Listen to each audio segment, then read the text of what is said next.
It started as a whisper, the kind that lives in Reddit threads and late-night rooms where people swear they know what really happened. Because the story going around isn't that Michael B. Jordan and Lori Harvey simply drifted apart. The rumor is darker, that the breakup wasn't mutual at all, and that Diddy's name was involved behind the scenes. And look, with everything that's been said about Diddy lately, people are rewatching every old connection differently. That footage ended up going to 50 Cent and his production company, and it's kind of the centerpiece. Sold to them. Yes, was the centerpiece of the documentary. So watch this particular scene, because this is where a lot of people feel Diddy really screwed over someone that he should be very, very... The chatter is that when his world started shaking, he didn't fold quietly. He allegedly reached for leverage. The kind of leverage people online claim he's been sitting on for years. Now rewind to early 2022. Michael and Lori looked untouchable. Red carpets, glossy photos, the power couple label. Then suddenly, silence. Lori scrubs her feed. Michael wipes his page, unfollow, and Steve Harvey makes those Team Lori comments that only add fuel. Back then, everyone chalked it up to the usual. Different timelines, different priorities. But the internet is pushing a new version now, that something happened privately that made it end fast. Mother is 54 years old. Her mother is 5 years older. Like an off-camera warning that changed everything overnight. Not jealousy, control. And the wildest part of the rumor? People claim it ties back to Cassie-era tension. That Diddy didn't want anyone from the past feeling brave enough to speak up. So he reminded certain circles who still had power. To be clear, none of this is confirmed, but this is exactly why the story won't die. Because the timeline of that breakup, the sudden clean wipe, and the way everyone went quiet, it's the kind of pattern the internet doesn't ignore. He really screwed up, and I'm not referring to his criminal trial, which has him sitting in prison right now, but it has to do with something that happened right before he got arrested. If you've seen the Netflix documentary about Diddy, Diddy The Reckoning, which 50 Cent produced, there's some footage there that had never been seen before. This is a photographer that Diddy hired to follow him around. And people who spotted Michael courtside days later said he didn't look heartbroken. He looked shook. You've seen those finals photos. Everyone's smiling, and he's just staring into space like he's somewhere else. Weeks earlier, he was posting about love and growth. Then suddenly he goes quiet. Fans assumed it was just a breakup, but the internet's narrative is that something bigger happened. That his silence wasn't about healing, it was about protection. Because the moment you get pulled into the kind of drama people associate with Diddy, you don't talk unless you're ready for your own life to get dragged too. And this is where the rumor machine gets specific. Online, people claim whatever warning was involved wasn't random. They keep pointing back to the 2019 era, when Lori was seen around Diddy in multiple places, and the blogs ran wild with speculation. At the time, it was framed like innocent friendship in industry circles. But the clips and photos hit different now, with everyone relitigating old connections. News Live reports Sean Diddy Combs is facing new assault allegations. The LA Sheriff's Department says that it's investigating a report from an alleged victim in Florida. That alleged victim has identified himself as music producer Jonathan Hay in social media posts that have since been removed. A spokesperson for Combs has not responded to ABC News' request for comment. Lori has denied the wildest claims before, telling people to stop believing everything they read online. But the timeline still keeps getting reposted because it's easy for the internet to stitch it into a bigger story. And then the conversation shifts to the Harveys. The online chatter says Steve Harvey's long-standing proximity to industry power players is part of why this stayed quiet. Not because they didn't know, but because in Hollywood, people protect the brand first. That's the accusation.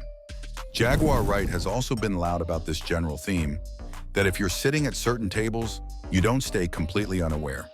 Whether you believe her or not, her claims feed the same idea. Look away, keep it moving, and don't rock the machine. None of this is proven, but that's exactly why it spreads. Because when everyone involved stays silent, the internet fills the gaps. It's harsh, but think about what's at stake. So you're not allowed, they don't want you to say nothing about what's really going on. No, they want to be quiet. Steve Harvey's brand is built on morality, family, faith, relationship advice, do the right thing energy. So when the internet pushes rumors that touch his daughter and Diddy in the same sentence, that's not just gossip, that's reputation nuke territory. And this is the key. All of this chatter started before Cassie's lawsuit blew the doors open. Back then, Diddy still looked untouchable. White parties, courtside appearances, the whole mogul illusion. But even then, people were already hinting there was something off. Former artists, insiders, and random industry stories kept circling the same themes. Dark rooms, uncomfortable situations, and the idea that certain people stayed quiet because they didn't want receipts resurfacing. That's why, when people claim there was leverage involved in the Michael-Lori breakup, the internet eats it up because it fits the larger narrative they believe about how power works. Control the room, control the story, control who speaks. And if you believe that version, then the breakup doesn't look like young love ended. It looks like emergency PR. Let's talk about the filth that's starting to come out in the early days of the Diddy trial. This, of course, is P. Diddy. Surprise, surprise, he's a creep. Surprise, surprise, he's done horrible. The clean social media wipe, the fast narrative, the sudden Team Lori comments, the vibe of everyone moving like they were trying to end the conversation before it started. Not proof of anything, but it's exactly the kind of pattern that keeps conspiracy threads alive. People also point to Michael's energy after the split. The way he went quiet, the way the public charm dimmed, the way even jokes about the breakup later felt a little tight, like someone laughing through something they don't want to explain. And that's where this loops back to Diddy's larger downfall. Because when a powerful name starts getting investigated and the public starts rechecking old timelines, every clean breakup and every quiet friendship gets reinterpreted as something darker. Whether it's true or not, the internet is treating it like it's all connected. Now that Cassie's lawsuit cracked the seal, everyone tied to Diddy is moving different. People are rechecking old timelines, old friendships, old parties, and suddenly everybody's private past is getting discussed in public. Going to happen. But now there's an added element to this, an added element of drama. Diddy is going to speak. He has some things he wants to say to the judge, to the court, and he has actually filed a request with the judge that he can wear street clothes instead of his prison jumpsuit because he wants to look good for what. That's why the leverage rumors hit so hard. Not because they're proven, but because they fit the fear people have about how Hollywood works. If someone has something on you, you stay quiet. And the internet believes that's how Diddy kept control for years. It also makes Steve Harvey's silence back then look different in hindsight. Fans questioned it in real time, and he brushed it off. Maybe it was fatherly protection. Maybe it was brand protection. Either way, when your entire empire is family values, the last thing you want is your name pulled into a scandal cycle you can't control. Meanwhile, Lori has done what smart celebrities do in chaos. She's kept it moving. New deals, new lanes, pushing the message that she wants to be known for her work, not who she dates. And that's exactly why some people side-eye the timing. Not because it proves guilt, but because it looks like narrative control. Get ahead of the story before the story finds you. So where does that leave Michael? That's the real question. Some think he knows more than he'll ever say. Others think he wants zero parts and just wants to erase the whole chapter. But the internet's theory is simple. If there's any truth to the warning storyline, speaking on it wouldn't just expose one person, it would expose the entire circle that benefited from staying quiet. And that's why people keep saying this isn't over. Civil case is a much lower standard of a preponderance of the evidence, or in more layman's terms, more likely than not, the measurement we as attorneys typically use for that is 51%. And so for a civil case, you're just saying, hey, is there a 51% chance that Sean Combs allegedly committed these acts? If so, he would be liable. In the federal case, which was criminal, that was proof beyond reasonable doubt, where he was found guilty of those two counts you mentioned earlier, and is serving a 50-month sentence. Not because we have confirmed receipts, but because once a major scandal breaks, the aftershocks don't stop at the main headline. They spread outward to everyone who ever stood close enough to get burned. Some people are scared, some are furious, and some are moving like they've got nothing left to protect. Because in this industry, silence is survival, until it isn't. And now that Diddy's world is under real pressure, a lot of people are realizing something brutal. Protecting the wrong person can become your worst mistake. The moment anything surfaces, real receipts, real evidence, every red carpet smile and every mutual breakup starts looking like damage control. And the question everyone keeps circling is the one nobody will answer. What did Michael B. Jordan allegedly see that made everything shut down so fast? That's where the story turns, because the internet isn't treating this like normal heartbreak. They're treating it like leverage, a warning shot disguised as humiliation. The logic people keep repeating is simple. If you think someone has the ability to expose you, you don't just break up, you erase, you go quiet, you don't even deny, because sometimes even denying invites more questions. And what's weird is how clean it all was. No messy subtweets, no sources close to them dragging it out for weeks. Just silence. Interestingly, we haven't seen the indictments yet. There's been some time lag. I suppose it will take some time to go through all the forensic, In Hollywood, that kind of coordinated quiet is rare. So online whispers say the cleanup was handled privately, calls made, narratives set, and everyone told to move on fast. Not proven, but that's the theory, that something heavier was being managed behind the scenes. And then people loop it back to older photos and old rumors from 2019 that were written off at the time. Now those same images get reposted with a new caption. Was this always bigger than we thought? Again, none of this is confirmed, but the reason it's spreading is because it matches a pattern people believe exists in celebrity power circles. Control the story, control the silence, and never let the public see the panic. The timing is what keeps people talking. Not long after everything went quiet, Lori reappeared, glowing, traveling, landing new deals like nothing ever happened. No scandal, no explanations, no public distancing needed. It was as if her name had been cleanly erased from that chapter altogether. Online, some insist that's when a line was drawn. Money moved, silence secured, and everything locked behind airtight NDAs. If that's even partially true, Steve Harvey's silence suddenly makes more sense. His entire brand is built on morality, fatherhood, and relationship wisdom. The last thing he could afford was his name drifting anywhere near the darker rumors tied to Diddy. Oh, God, this hopes. Staying quiet wasn't weakness, it was self-preservation. Jaguar Wright has been loud about this, accusing the Harvey family of knowing more than they admitted and choosing not to interfere. Whether people believe her or not, her claims fueled a bigger question the internet can't shake. How does a father so outspoken about standards stay calm while his daughter is linked to a much older industry power player he's known for years? Then the pattern widens. Former Diddy associates, Day 26 members, Dawn Richard, others, started describing eerily similar experiences. Hidden cameras, cryptic language, pressure masked as mentorship. Day 26 even spoke about messages that referenced sacrifice, language that made them uncomfortable long before any lawsuits existed. Put together, the stories paint a system built on recording, control, and silence. That's why, to many online, rumors involving Lori don't feel random. They feel consistent with what others have described. And then there's Michael. After the breakup, he didn't spiral publicly. He withdrew. No scandals, no explanations, just a noticeable shift.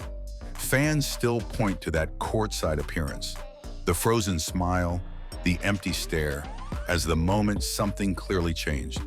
Not heartbreak energy, something heavier. Whether any of the rumors are true or not, that shift is what keeps people watching. Because whatever happened behind the scenes didn't just end a relationship.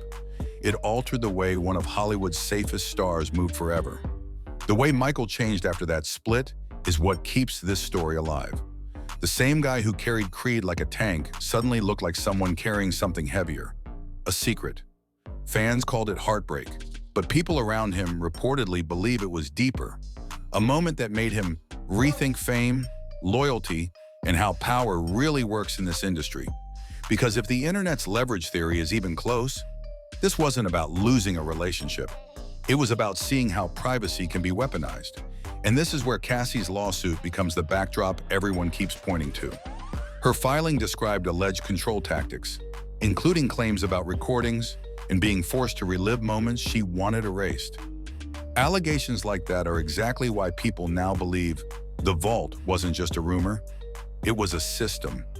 So when people imagine Michael sitting with information he didn't ask for, whether it's real or not, you can see why he'd go silent. Because silence is the safest language when you think someone has receipts. And the internet keeps saying one more thing. Michael isn't a dependent industry protege. He's an A-list actor with his own power, which makes him unpredictable. That's why in this rumor-driven version of the story, everyone would want him focused on work and far away from microphones. That I have about the documentary, man, it was just old news, and they took a couple of with the footage from Puff from the days that's leading up him to get arrested, and the incidents with the people from the courts, you know, the two people from the courts. So it was nothing new. Meanwhile, Diddy's world is collapsing in public. Raids, lawsuits, witnesses, the whole thing dragging more and more people into the conversation. But somehow Lori's brand stays polished. Steve's statements stay careful. The family feeds stay perfect. And that's why the internet keeps asking the uncomfortable question, is the silence just privacy? Or is it strategy? Because if even part of these whispers are true, then the quiet isn't innocence. It's containment. And there's still one piece people keep circling back to. The timeline overlap nobody wants to say out loud. Here's the part that makes people spiral. The timeline overlap. Cassie, Lori, and Michael all connected to the same orbit in a relatively short window. Same industry spaces, same kinds of events, the same everybody knows everybody circles. And online, people aren't calling that coincidence. They're calling it a pattern. The theory is simple. That amicable split wasn't romance fading out. It was damage control, because the way it ended was too clean, too fast, too coordinated. And if you follow the accusations around Diddy, you've heard the same themes repeated: intimidation, image management, and power maintained through silence. Cassie's lawsuit painted a world where loyalty and fear blur together. And ever since, people have been scrubbing photos, deleting captions, and acting like they were never close in the first place. What's interesting is how certain names never get mentioned at all, like they're being kept out of the conversation on purpose. Protected, avoided, or simply left out. And what's really going to be interesting is the parade of celebrities who we expect to be mentioned and or called into that courtroom. You know, people who we hadn't heard about prior, like Mike Myers, you know, Austin Powers, Mike Myers. Why is he getting called? Why is he on the witness list? That'll be fascinating. And then, of course, there are the no-name, quote unquote, women who are going to have to find every ounce of courage they have. Now, the newest rumor is that Michael might not stay quiet forever. Not because he wants revenge, but because he's tired of the public version of the story. The distant boyfriend narrative, the clean PR ending, the idea that nothing happened behind the scenes. People claim he's kept receipts, texts, timelines, notes, and that if he ever tells his side, it won't just shake one storyline. It would expose how the machine works. Image first, silence always, and nobody talks unless they're ready to burn bridges. That's why the silence is the loudest part of all. Because in Hollywood, when everyone goes quiet at the same time, it usually means there's more underneath. The part that keeps haunting people is how untouched some of this looks on the surface. Lori rebranded and kept moving. Steve keeps smiling through interviews like none of this even exists in his universe. And Diddy's camp keeps framing everything as media noise, even as more claims, more lawsuits, and more former insiders keep coming forward in the public conversation. Yet through all that chaos, certain names never get said out loud. And that's exactly why the internet thinks the real story is still sealed. Not because we have proof, but because the silence feels curated, like a file that sits in a separate drawer, a different category, a different risk level. Because if the rumors are even close, this wasn't just about a breakup. It was about control. Control through fear, through silence, through humiliation, and making sure nobody steps out of line. And if one day someone speaks, if receipts ever surface, if a timeline gets confirmed, If anything leaks that forces clarity, it won't just shake one relationship story. It would expose how Hollywood protects images, how narratives get managed, and how powerful circles survive by keeping certain chapters locked. So now we're watching the smoke thicken, waiting to see who breaks first. What happens when the image finally cracks? What happens to the people who smiled through it? Now I want to ask you, if you were sitting on proof that could burn an empire, would you speak up or stay quiet to protect yourself? Drop your honest take in the comments. And if you want part 2 with the full timeline and the connections people keep pointing to, hit like, subscribe to Celebs Under Fire, and turn on notifications. Because this story isn't finished, not even close.